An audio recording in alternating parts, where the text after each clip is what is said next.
Hey y'all, happy Friday. Happy preparation for your Sabbath.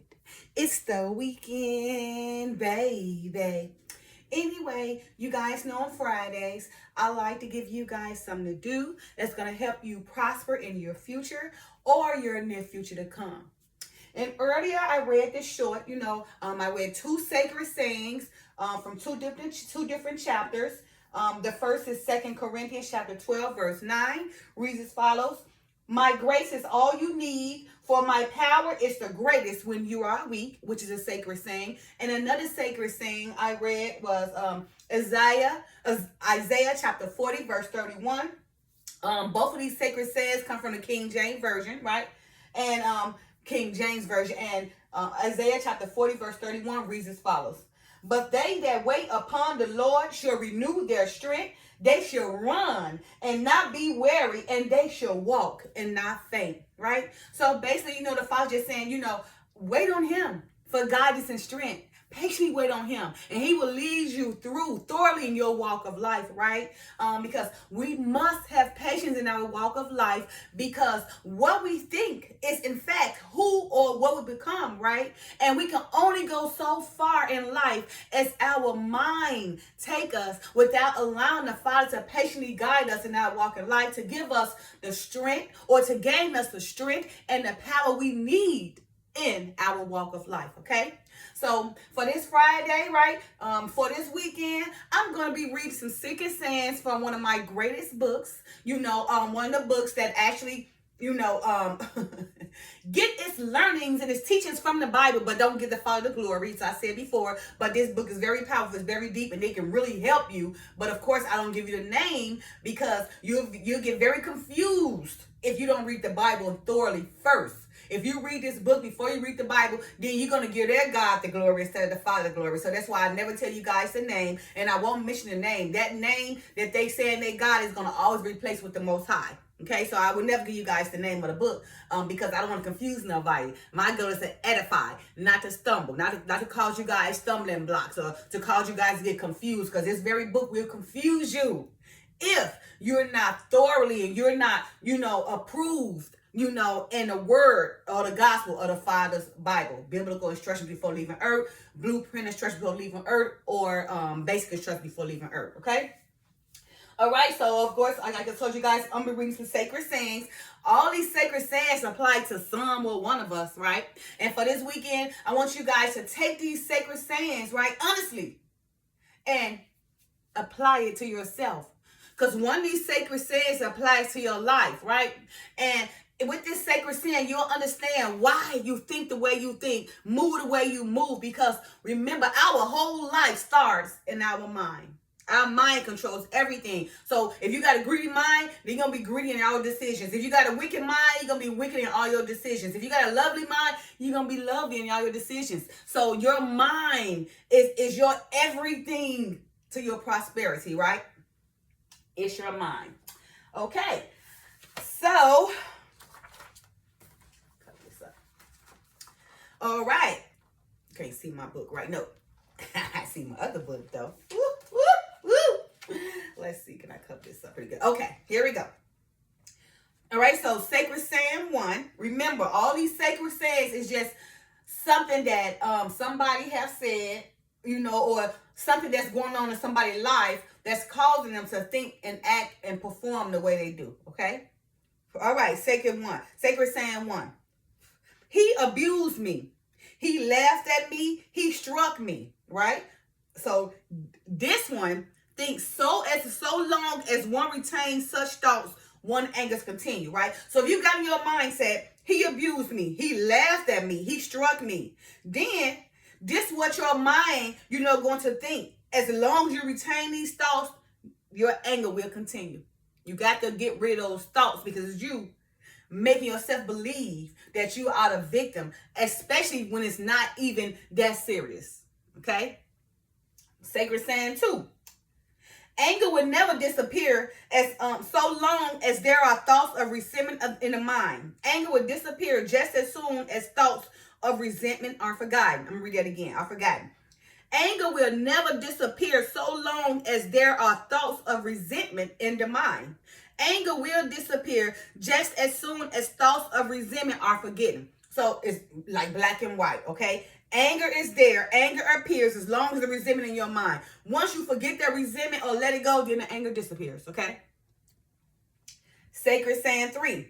If a roof is improperly made or in disrepair, rain will leak into his house. So greed enters the mind that is improperly trained or out of control, right? Sacred saying 4. To be idle is a short road to death, and to be diligent is a way of life. Foolish people are idle. Wise people are diligent, right? Another sacred saying. An arrow maker tries to make his arrow straight, so a wise man tries to keep his mind straight. Okay? A disturbed mind is forever active, jumping hither and thither, and is hard to control. But a tranquil mind is peaceful. Therefore, it is wise to keep the mind under control. Remember, if the mind is under control, you're in control. If the mind is out of control, you are clearly out of control. You are out of order. Okay, this is a very powerful. It's a man's own mind, not his enemy or foe, that lures him into his evil ways. Again, it's a man's own mind, not his enemy or foe, that lures him into evil ways. It is you. Stop blaming everybody as you, because you got to make your own decisions. It's your mind. It's out of control. Get it in control.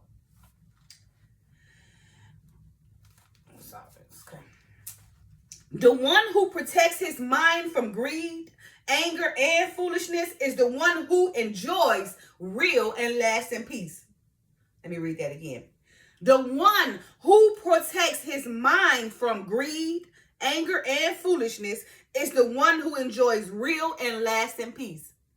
All right? So let me throw this in. This weekend, I want you guys to take one of these sacred sayings, because it applies to one of us.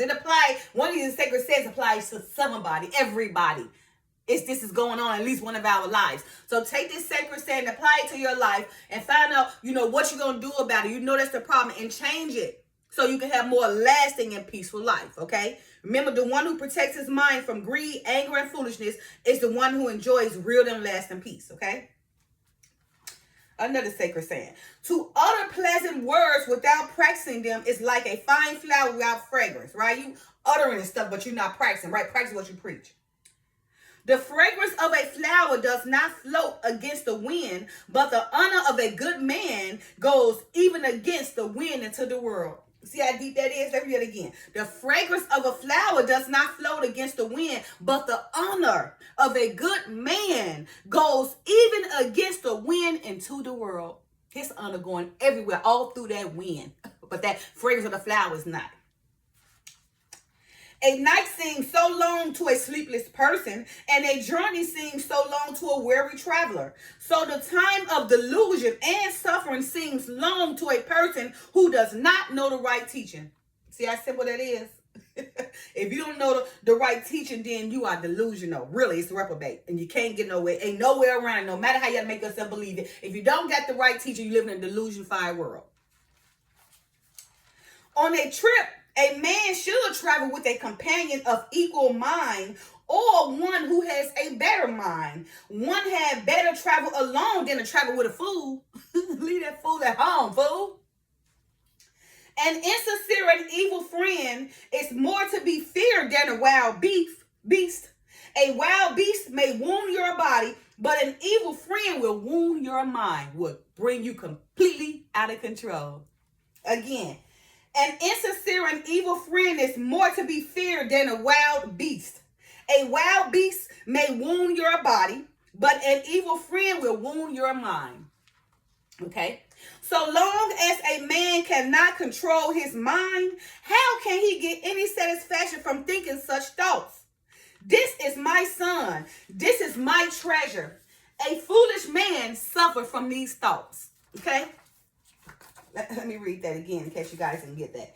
So long as a man cannot control his own mind, how can he get any satisfaction from thinking such thoughts like these, right? This is my son. This is my treasure. A foolish man suffers from such thoughts like those, okay? To be foolish and to recognize that one is a fool is better than to be foolish and imagine that one is wise. See that? Again, to be foolish and to recognize that one is a fool is better than to be foolish and imagine that one is wise. A spoon cannot taste of the food it carries. Likewise, a foolish man cannot understand the wisest man's wisdom, even if he associates with a sage. Sage is just like the instruction, from the good word, S-A-G-E, even though we say sage for dress and all that, but also sage is back in the ancestor times. So I told you this book right here, really get his words from the Bible, but he makes his own self to God. But sage is like an instruction, someone, someone who has an authority and a gospel, kind of like almost an oracle or something like that. They give you the instructions and everything for the word. Okay, again, a spoon cannot taste of the food it carries. Likewise, a foolish man cannot understand the wise man's wisdom, even if he associates with a sage. Okay? Fresh milk is often slow to curdle, so sinful actions do not always bring immediate results. Sinful actions are more like coals of fire that are hidden in the ashes and keep on smoldering, finally causing a great fire. So what's saying is sin, fresh milk is often slow to curdle. Curdle is like separate or causing cause to separate in curds or lumps. It's that curdle when they start lumping up and bumping up and stuff like that. So fresh milk is often slow to curdle. So fresh milk don't curdle up and spoil up so quick, right? So sinful actions do not always bring immediate results. So it takes time for that milk to spoil and curdle up, right? So sinful actions are more like coals of a fire that are hid. So the coals just keep burning and they hidden in the ashes until it catches a fire and burn up. Okay?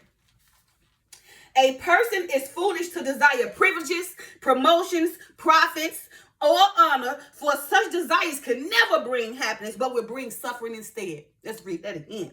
A person is foolish to desire privileges, promotions, profits, or honor, for such desires can never bring happiness, but will bring suffering instead.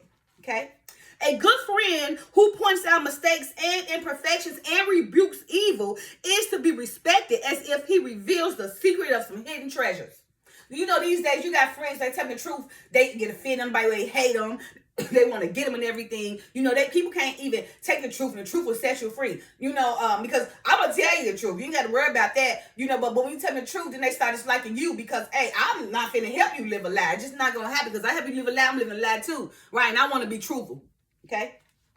So again, a good friend who points out mistakes and imperfections and rebuke evils is to be respected as if he reveals the secret of some hidden treasure.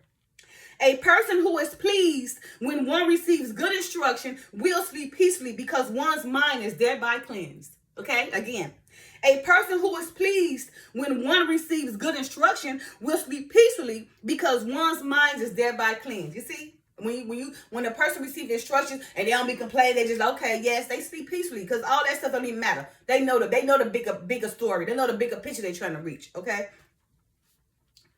A carpenter seeks to make his beam straight. An arrow maker seeks to make his arrows well balanced. The digger of an irrigation ditch seeks to make the water run smoothly. So a wise person seeks to control one's mind so that it will function smooth and truly, right? So the same thing, a carpenter seeks to make his beam straight. An arrow maker seeks to make his arrows well balanced. A digger of an irrigation ditch seeks to make the water run smoothly. So a wise person seeks to control one's mind so that it will function smoothly and truly, okay? A great rock is not disturbed by the wind. The wind of a wise person is not disturbed by either honor or abuse. To conquer oneself is a greater victory than to conquer 1,000 in a battle. Again, to conquer oneself is a greater victory than to conquer thousands in a battle. Those who respect themselves must be on constant guard lest they yield to evil desire. Once in a lifetime, at least, they should awaken faith either in their youth or in middle age or even in the old age. Okay, so it's telling you got to do it once in your life. Okay, youth, middle, or old age, right? Faith should awaken in you, okay? The world is always burning with the fires of greed, anger, and foolishness. One should flee from such dangers as soon as possible. The world is like a bubble. It is like the gossamer web of spider. It is like the defilement in a dirty jar, okay? One should constantly protect the purity of one's mind. So he's saying this world we live in is like a bubble. It's like a gossamer web of spider. A lot of, the spiders speak out them webs and liquid and stuff, right? It's like a defilement in a dirty jar. We're talking about the world here, right? So one should constantly protect the purity of one's mind. Compare your mind to the world. To avoid any evil, to seek the good, to keep the mind pure. This is the essence of the Father's teaching, okay? Endurance is one of the most difficult disciplines, but it is to him who endures that final victory comes. And read that again. Endurance, the Father said endure to the end, right? Endurance is one of the most difficult disciplines, but it is to him who endures that the final victory comes. That person get that final reward, that victory once you endure. Because the Father said endure to the end. You're going to go through all type of trials and tribulations, stumbling blocks, all that, but you got to endure to the end. You're going to experience all type of long time suffering, but at the end, your reward is there. One must remove resentment when he is feeling resentful. One must remove sorrow while he is in the midst of sorrow. One must remove greediness while he is steeped in greed. To live a pure, unselfish life, one must count nothing as one's own in the midst of abundance. Remember, nothing is permanent. Everything is temporary. It's a transient life, so don't get attached to stuff. It's only the conditions, of what you want, your needs and lust that cause you to suffer, okay? So, again, you must remove resentment while you're resentful. You must remove sorrow while you're in the midst of sorrow. You must remove greediness while you're steeped in greed. To live a pure and unselfish life, one must count nothing. One must be attached to nothing. One must not call nothing their own in the midst of their abundance. Okay? To be healthy is a great advantage. To be contented with what one has is better than the possession of great wealth. To be considered reliable is the truest mark of friendliness. To attain enlightenment is the highest happiness. Did you hear that? Read that again. To be healthy is a great advantage. Remember, if you healthy, you rich. Okay? If you healthy, you rich. To be contented with what one has is better than the possession of great wealth, right? To be content with what you got. Don't be greedy. Be content with what you got. Be satisfied with that. Work that out and then move to the next step. Okay? To be considered reliable is the truest mark of friendliness. So if somebody can count on you, your word's your bond, you best believe you are valued more than you think you're not. People love you. People want to be around you. People want to trust you. People want you to come listen to them. People want to tell you their stories. People want you to help them because then they can trust you. Okay? They know your word is your bum. They know you're reliable. And to attain enlightenment is the highest happiness. When one has the feeling of dislike for evil, when one feels tranquil, when one finds pleasure in listening to good teachings, when one has these feelings and appreciates them, one is free of fear. Okay? Do not become attached to the things you like. Do not maintain aversion to the things you dislike. Sorrow, fear, and bondage comes from one's likes and dislikes, right? And that word aversion means a strong like or a discrimination. Okay, so read that again. Do not become attached to the things you like. Do not maintain aversion. Do not maintain a dislike or a strong dislike or discrimination to the things you dislike, okay? Sorrow, fear, and bondage come from one's likes and dislikes. Remember, it's your mind. What you like and dislike, that's where your sorrows come from, okay? Your mind, how you control your mind, your resentment, that's where the sorrow come from, right? Rust grows from... Oh, man, hold on, you guys. 1 second.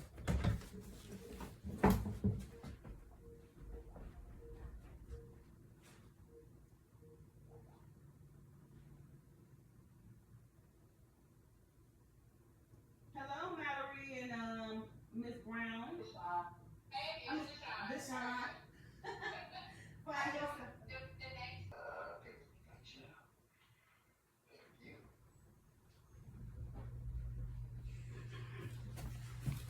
Oh my Lord, you guys, I got to go. I'm on a whole conference call now. But these are the sacred sayings. I'm going to continue. So for this weekend, I want you guys to figure out which one of these sacred sayings apply to you, and follow it. But I'll come finish the rest of them a little later, okay? Got to go. Peace. Love y'all. Happy Friday.